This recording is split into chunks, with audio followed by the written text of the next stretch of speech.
All right, well, I got 5:30. So I'll get going here. I want to welcome everyone who's attending. I'm Darren Petrosky. I'm the district engineer for Kansas Department of Transportation in Southeast Kansas, District 4. We're here for the 5th public open house study. It is being held virtually. Agenda hopefully is on the screen. It looks, yes, the agenda is coming on the screen there. Study overview, traffic and study info, and online survey, as well as an opportunity to ask questions and share study resources with you guys. Type your questions in the chat box and we will be answering them at the end of the meeting. The meeting will be recorded.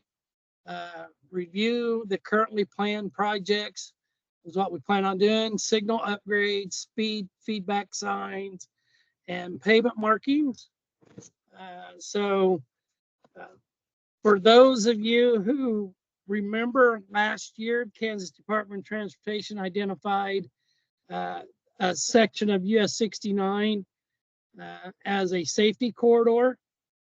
That safety corridor is totally separate from this corridor study that we're doing.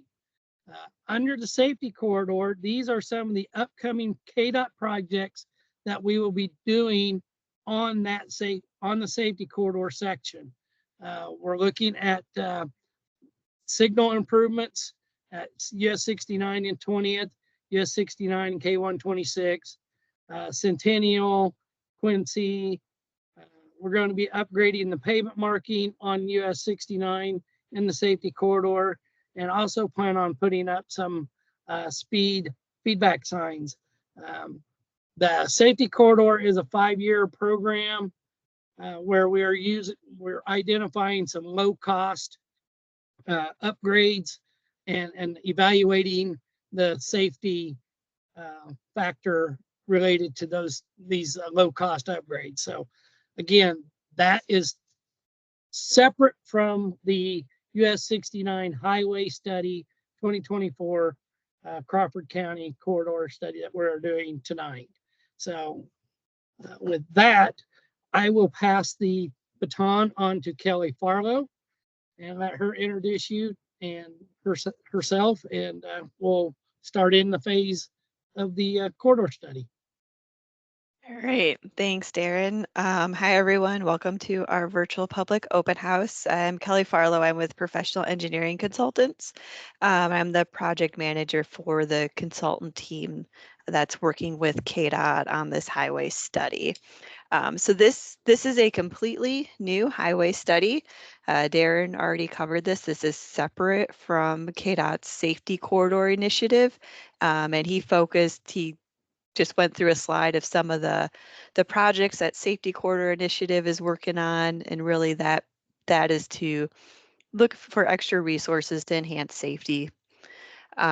The goal of this study, so the new 2024 US 69 Highway Study, is to identify the current and future needs of the communities along the US 69 Highway in Crawford County. With the study, we're also updating the traffic and safety analysis.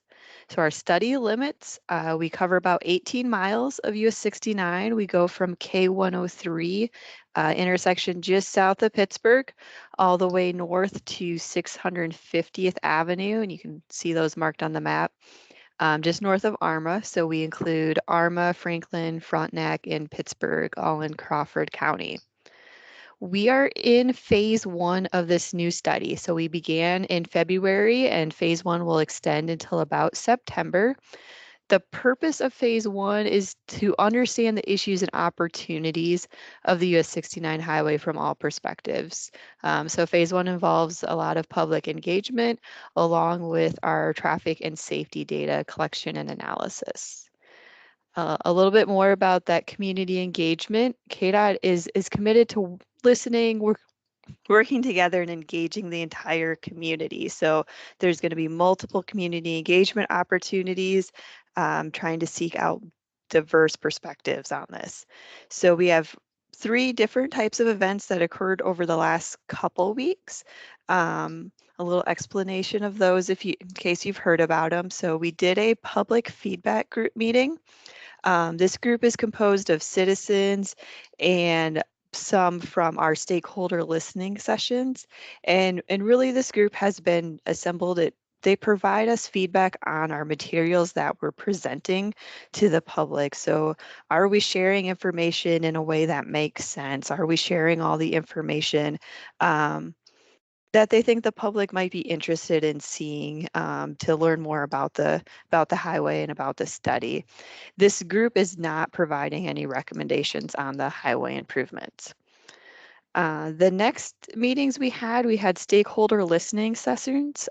These were intended to allow interested groups, organizations from a specific user group to share their perspective on the issues along the US 69 highway. So the stakeholder listening sessions, we focused on first responders, local government, freight and agriculture, schools and transit, elected officials, and economic development and major employers in the area. Just get their perspective on what's going on.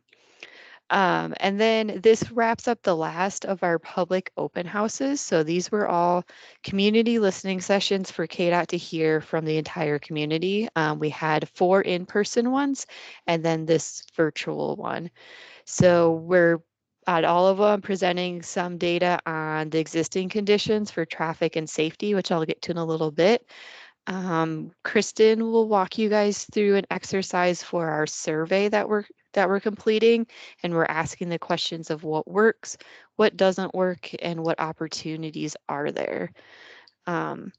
There will be a second round of community engagement with this phase 1 of the project, and that will be in July, August timeframe. And we're going to summarize what we learned in round 1 right now, and just confirm that we heard everybody right, that we are capturing the key themes for issues and opportunities for this highway. We're also doing some technical data collection. So we're evaluating existing highway from a technical perspective, and that's just to fully understand the issues and opportunities. We'll compile the community engagement along with this technical data collection. We do have a phase 2 of the study, and you can see that on our schedules here. Once all of the community input and all the technical data has been gathered and analyzed, KDOT will decide what the next steps for the study are. So we understand there's been previous studies in this area. This is a whole new study starting from the beginning. And during phase 2, we'll switch our focus to identifying solutions to the issues and opportunities that we've identified in phase 1.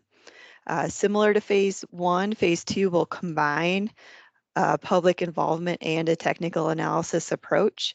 And the details of the phase 2 tasks and schedules are yet to be determined. And that's really because we can't work on a plan to solve a problem until we've identified what that problem is. So more to come on that. We can go to the next slide. I'll start to get a little bit more into the technical side of things. So we've reviewed the existing highway design. We've looked at curves, lanes, intersection layouts. We've also looked at traffic and safety, which is what I'm going to focus on these slides. I'm going to do a real brief overview of each, but these are also available on KDOT's project website if you want to look at them a little closer and in more detail. So for traffic, we've collected the latest traffic counts. We are out in February and March of this year. The traffic volumes vary quite a bit along the corridor. So we're ranging from 5,000 to 15,000 for your average daily traffic. So you can see the light blue is that lower 5,000 range, and then the dark blue is where you're getting more close to the 15,000. This includes about 1,000 trucks. That number varies a little bit through the corridor, but around 1,000 trucks. We've also driven the corridor, which is the boxes up in the right-hand side. So we know what the average travel times are, speeds, what kind of delays we're seeing. So if you look, the average travel time, if you just go from 400 up to 650th is about 20 minutes. We're seeing an average speed around 45 miles an hour. and we're able to reach a maximum speed of 70 miles per hour. And this is just kind of traveling with the normal flow of traffic that's going through there. If we go to the next slide, we'll switch over and start looking at safety. So we've analyzed the existing crash data, including the location, types of crashes, and we try to look for trends in this information. So there's over 400 crashes in the study area. We pulled a 5-year period from 2018 to 2022. So that's 400 crashes over 5 years. And that's the most recent data that we have available. If you look at the overall crash rate for if you do the entire quarter, entire 18-mile stretch, the crash rate's near the statewide average for this type of highway. And as you can see on our graphic here, a lot of those crashes are clustered around the intersections. So majority of the crashes are occurring at or attributable to those intersections, and specifically the signalized intersections. If we switch to the next slide, we break it down even into a little bit more detail. So on the upper right, if you're looking at crashes at the signalized intersections, some of our top locations are at Quincy, K126 or 4th Street, Atkinson, and K47 or 620th Avenues, kind of some of our high end ones.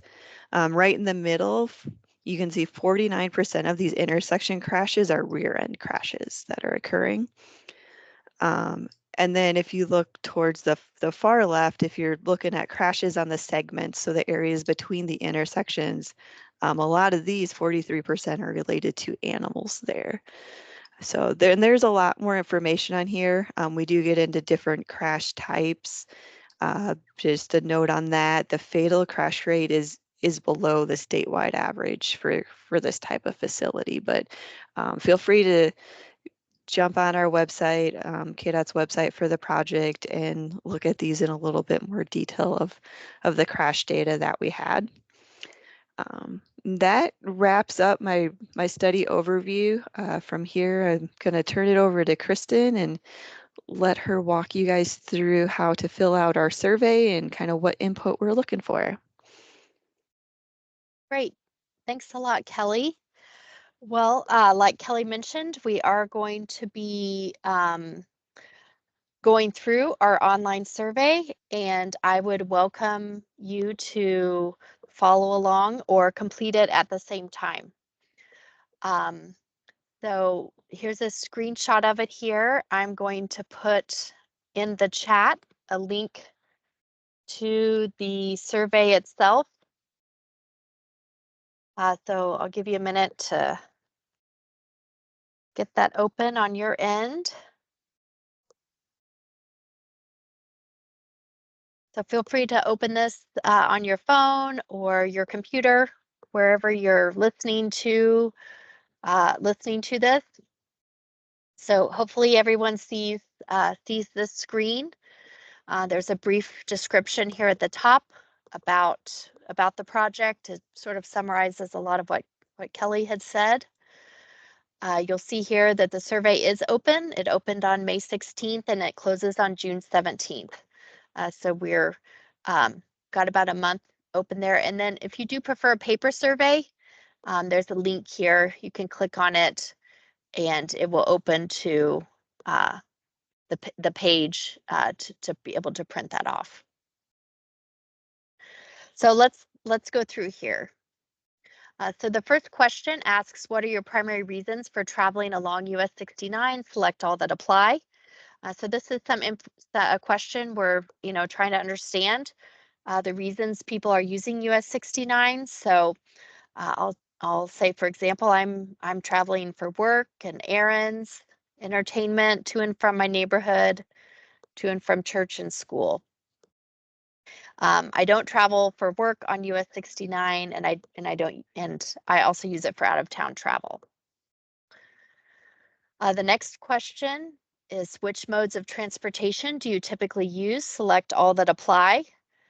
So here I'm going to say that I only use an automobile and I'm the main driver. The third question asks which option below best describes the level of safety that I feel while driving along US 69. So I will say that I feel safe. That's going to be my choice. And then, so that kind of wraps up the questions that we're asking about your travel behavior or your sense of the highway. And next, we're going to get into a series of questions that asks about the map and what's working and what's not. So that's what this says. The next series of questions is asking you about how US 69 is functioning now, what's working, what's not, and where, and what opportunities there might be. So here is a map. I'm going to click this button here to expand it. And I can kind of zoom out and see the whole study area here in red. And I'm going to zoom into this intersection with Atkinson. I'm going to place the pointer there and then go back and say, scroll down and say the problem there is the intersection layout. And then I can go down and say, you know, why is it working at this location? Actually, I'm going to pick a better one. I'm going to pick here maybe like north of Arma and say, why is that working? Because it allows for good traffic flow. And then type in north of Arma, allows good traffic flow. And I might have some other places that I would like to say are working. So you could just click this plus button. A new map opens up. I can click on this button here to expand it. And I'm going to zoom down to, let's just say somewhere in the southern portion. Click on it. A little blue button appears. Go back to the survey and say it has really good pavement condition, and that it's working there for good pavement condition. And then the next questions you can probably guess is asking what is not working now. So it's going to be the same way. I can click on the map, expand it. I'm going to zoom into this intersection here with Atkinson. Go back to the survey and say that's not working due to the intersection layout. And I'll just say the intersection with Atkinson is skewed and difficult to maneuver.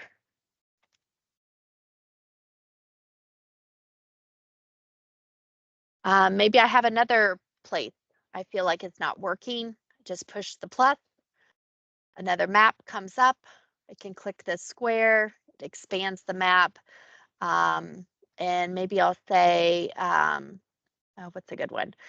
The intersection with Quincy is another place I feel like it's not working due to signal timing. Maybe I feel like the signal timing, the traffic signal has some issues with not cycling well, in terms of it seems like it takes too long to be green on the east-west and not green enough on the north-south. Not green long enough for north-south.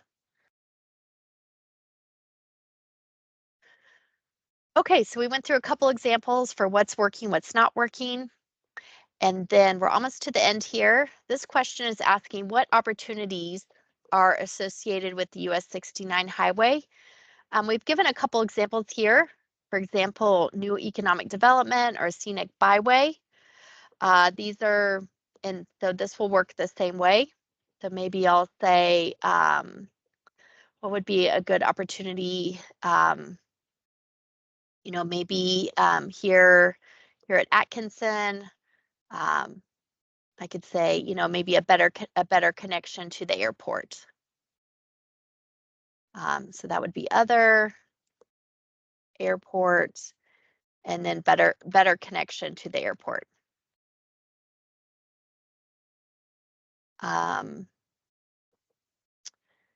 To all, and then I can add another one if I'd like. So I'll say maybe another opportunity, make the map get bigger, zoom out. Another opportunity might be to, for example,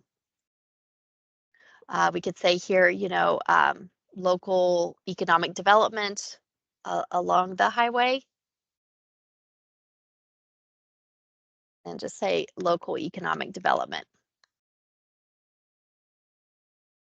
Or new businesses, things like that. And then lastly, there's a box here that we'd welcome any additional comments you'd like to share on the US 69 highway. So we've heard of things like, maybe we've heard things of, I travel this regularly, but don't like to, or really anything you would like to put here. We would welcome your comment. And then the last thing, and again, this is optional, we are asking you to folks to fill in their zip code. And so I'm going to put my zip code, which is here in Wichita, is 67202, and then click submit. And so you'll see, you should get a screen like this to say submitted. So I hope this was an opportunity that you could fill this out at the same time and be able to get your survey done. And with that, I'm going to turn it back over to Darren for some question and answers.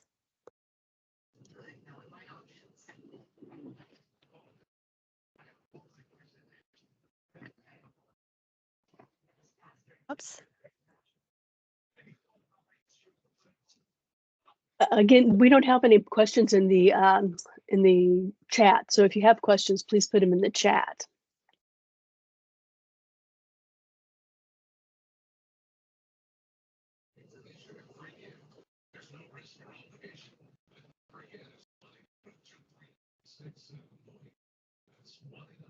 If you don't feel like typing, you can always raise, there's a little hand at the top. If you click on that and raise your hand, then we can also call on you. And you can unmute and we can choose in.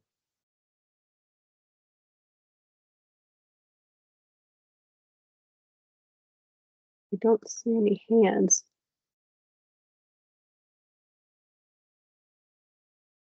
Darren, you were just, oh, here we go. Here we go. We've heard rumblings of simply expanding the current 69 bypass. Is there any merit to this, or where do the stem from? So the study is trying to identify the issues that the public think on it, and we are looking at the possible solutions once we confirm what your issues and opportunities are. We're looking at the existing alignment, and then based on the feedback that we receive,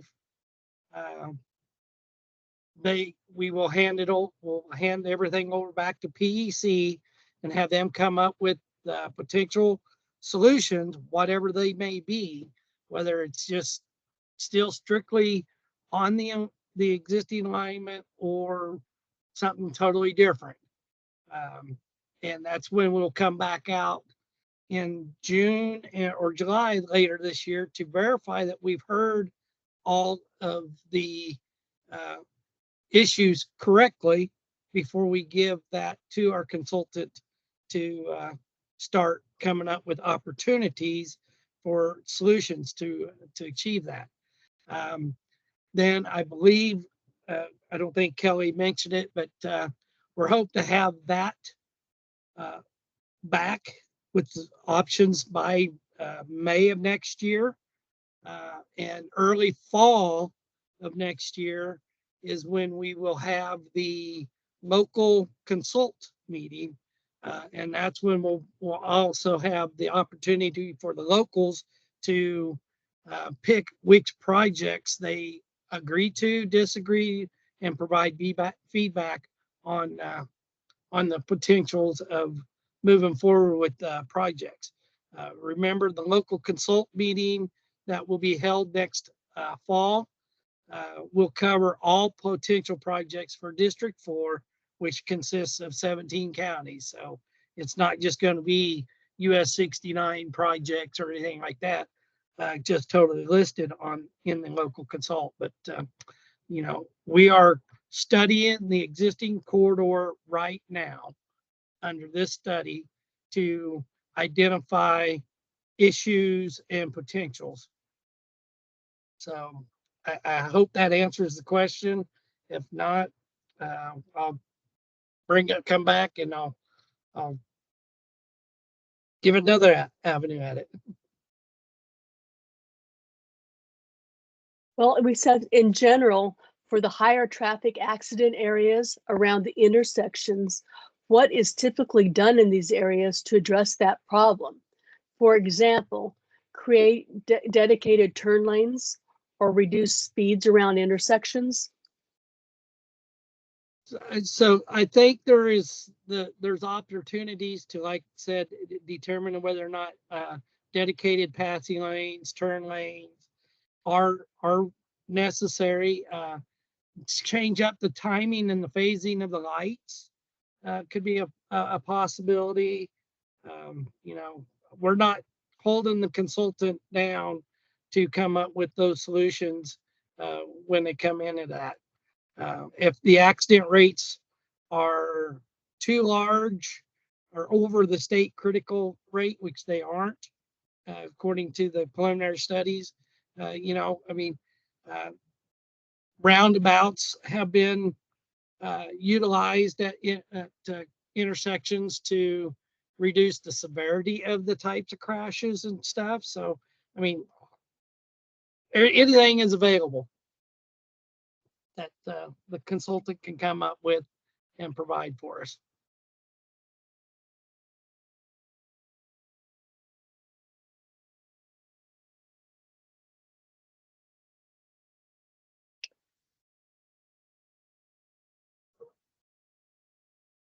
Perfect, Darren. That answered their question. Thanks for your time. Okay. Does anyone else have questions? Here we got I'm gonna unmute you there. Can we unmute? Can you unmute your thing, Carol Biancarelli? I can't pronounce that right. You can unmute yourselves, ask the question.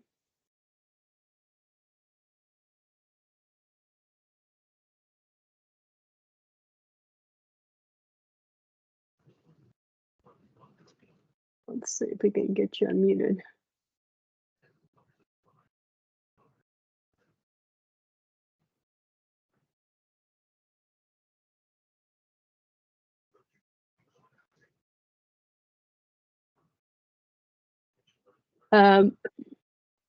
You have a question, Carol, or something? Can you guys unmute yourselves?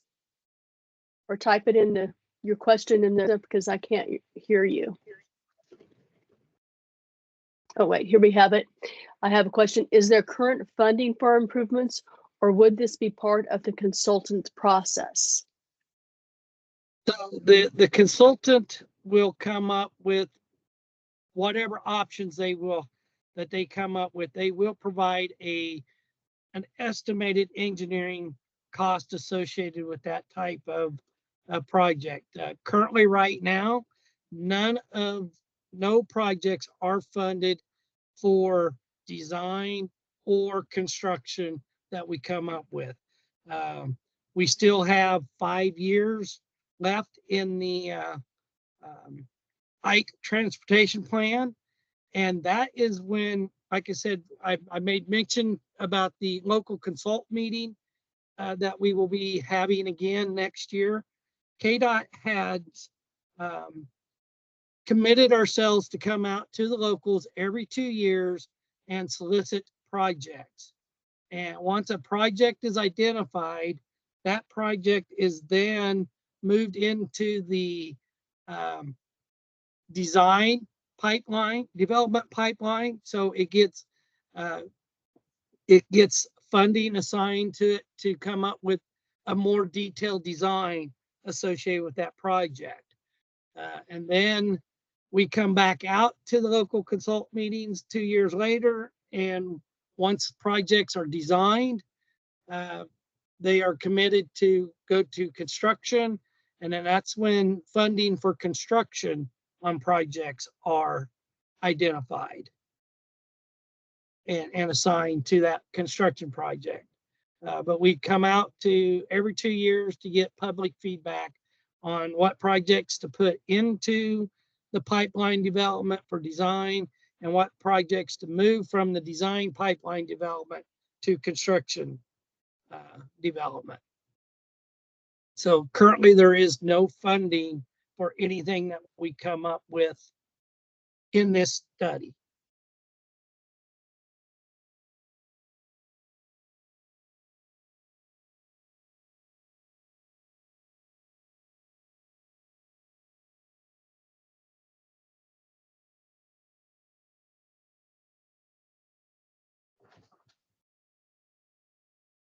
Any other questions? Thanks, Darren. Give people a chance to type in there if you have any other questions or follow-up.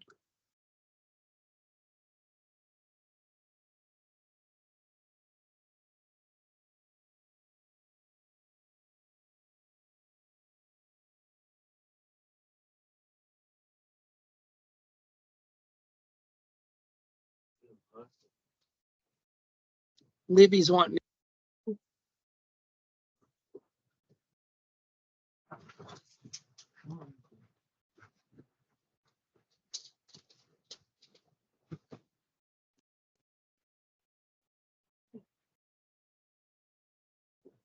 Maybe we should share the contact info and study resources, and people are thinking for a couple of minutes here. Maybe they think of something else while they're looking at that.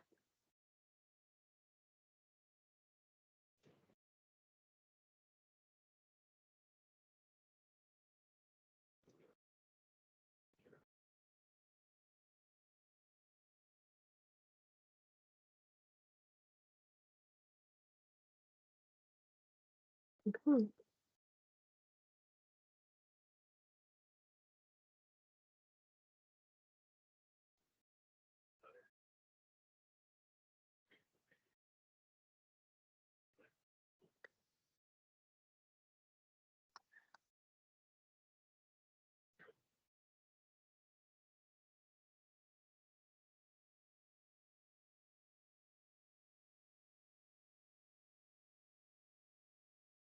Guess you answered everyone's questions.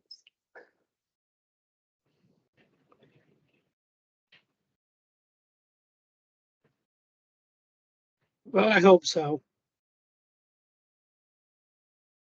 Darren, I'm glad to leave this slide up until 6:30 if other folks hop on, but this might wrap things up for us. Sounds like a winner to me. I'll stick around here, and somebody comes up with another question, I'll try to answer it. Okay, otherwise, thank you everyone for signing on. Right. Oh, it looks like We have one somebody's person typing. typing. Right.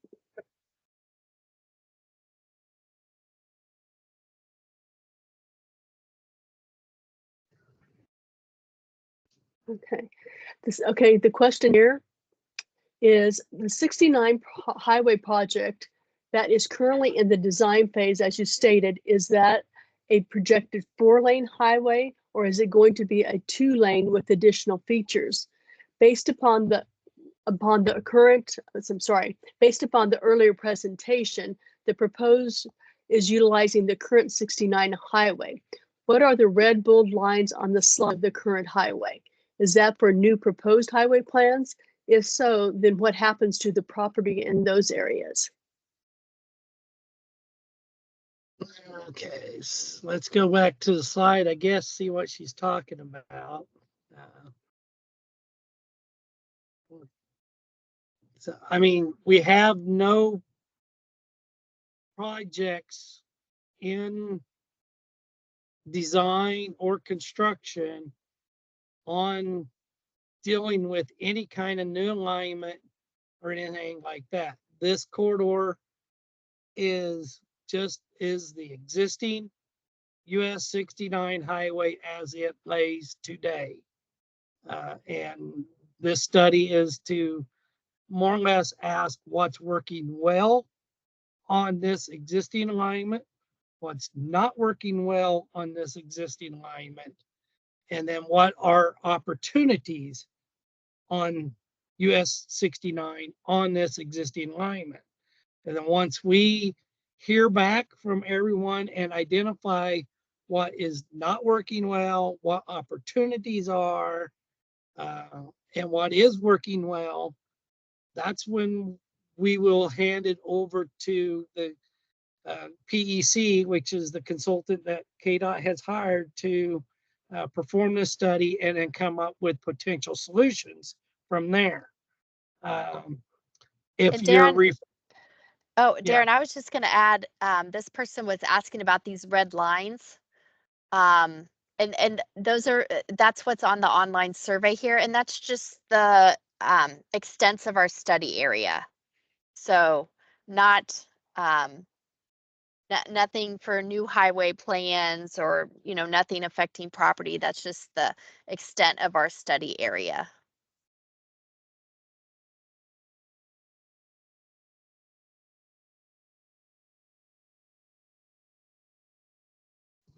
Did that answer the question, or do I need to try to go in greater detail again? And I might try and because I know a lot of these questions, and we got a lot of these at the in-person meetings too, and they're a little hard to answer because we don't have an answer to any of this yet. So as Darren's been saying, we really need to identify what's not working, what are those issues, and what are those opportunities, what are the key goals for the community, and then based on that, we will come up with solutions, and that's where you may see. I know the question earlier, Darren got into some different intersection types, configurations. This question as far as 2-lane versus 4 lanes, we haven't gotten to that point yet. We need to understand what's not working, and then we'll start to put together solutions. And those will be, Darren went into schedule a little bit, probably later this fall will be the first time that we'll have some alternative solutions that we'll be presenting to the public. So there'll be continued engagement throughout the process. Solutions coming this fall, and our plan is to wrap up the study by May, like Darren said.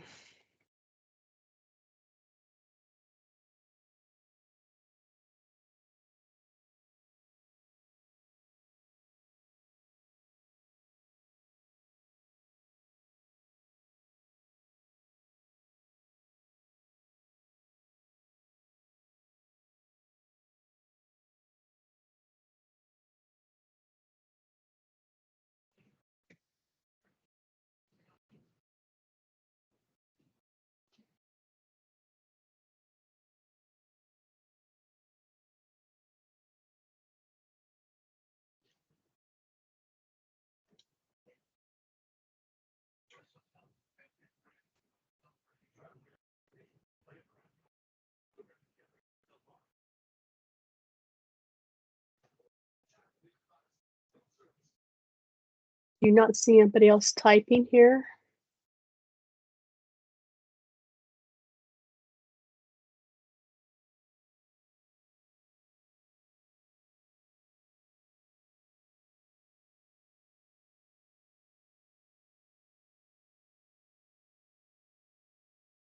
Most of the guests have left the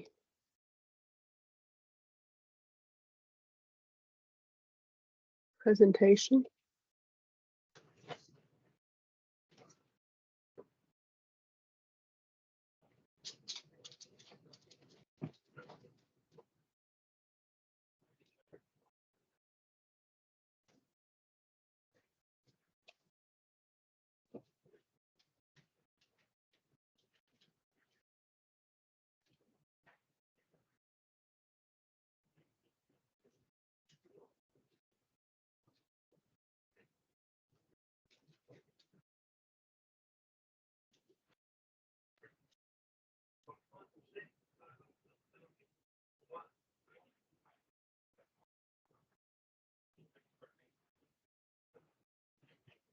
Well, Darren, it looks like maybe there's no more questions.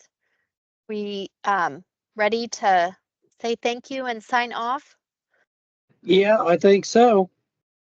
So want to thank everyone for participating and providing us some feedback. And remember, the survey is still valid up until June 17th, correct, Kristen? So That's if correct. anything comes up and you something hits up, feel free to submit electronic or a paper survey update on it. Kristen, Kelly, anything else? No, just thanks everyone for your time.